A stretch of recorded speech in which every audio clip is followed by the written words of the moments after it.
You can hand draw your mark or symbol for your logo by drawing it on a piece of unlined paper. I would suggest drawing it with marker or dark pen just so that it shows up easily.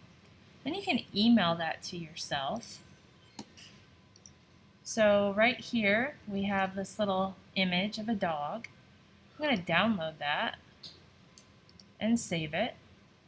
And I just took a picture of it with my phone. I just made sure the lighting was decent. But as you can see here, there's a little bit of a fold in here making the color a little bit different.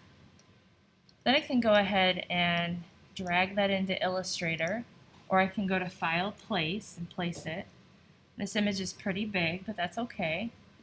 So I'm going to go up here. It's automatically going to know that it's a picture, and when it does, it's going to tell me like what the resolution and the size and the file name is up here, and it's got a blue X through it.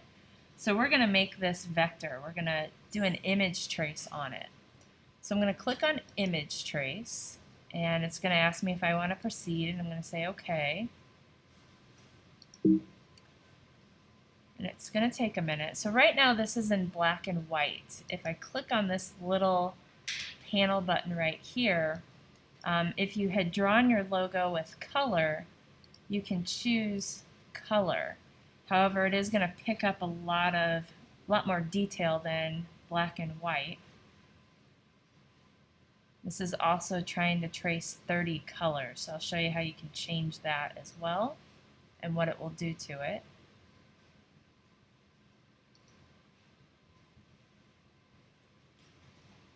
So this is now in color. So what's happening is it's picking up 30 different colors. So you can see it's picking up the values from the marker, shading with the marker. I could bring this down to less colors. So really I could do like 3 or 4 colors probably. And it's going to get rid of those value changes. Unless you're trying to show those value changes. But this one we're not. So now the color is a lot smoother, but we are seeing a little bit of change in here. So maybe I'll go down to 3. Let's see what that looks like.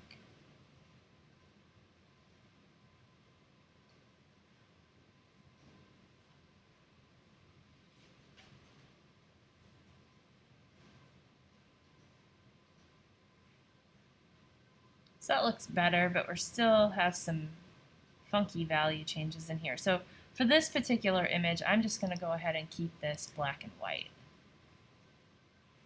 Then I'm going to go up here and hit expand, because right now it's vector, but they're not separate shapes. So if I hit expand and click off of it, now these are all separate shapes. So I have to ungroup this because this is one grouped image. I'm going to ungroup that, so then when I click off of it, I should be able to select the white and delete it. We got a couple little extra pieces over here that I can delete, and this down here that I can delete. And so now these are all, well, that's grouped together, but if I ungrouped, oh, that's not grouped. Okay.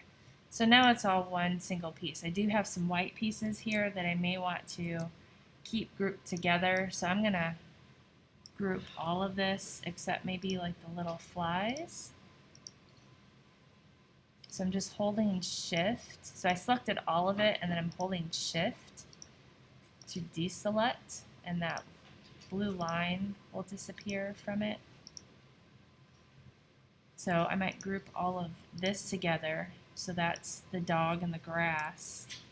And then I might group this little fly and group this little fly, and then I might group, well, if I wanted to turn the poop brown again, I could just go in here and find a swatch of brown,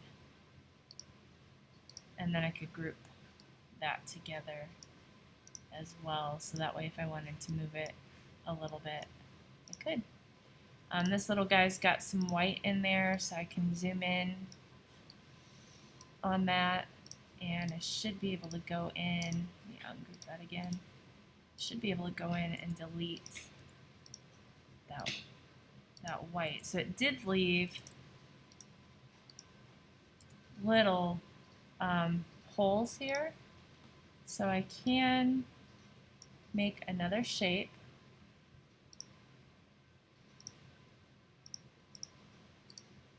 Oops. I want to make sure that that black matches, so I'll use my eyedropper and do this one here. And then I can either group these or I could unite it. So I could go to Window, Pathfinder, and I could unite those shapes together, and then I could regroup this if I wanted to. So now we have a vectorized hand drawing that you can use for your logo. You could do this with text as well if you wanted hand-drawn text.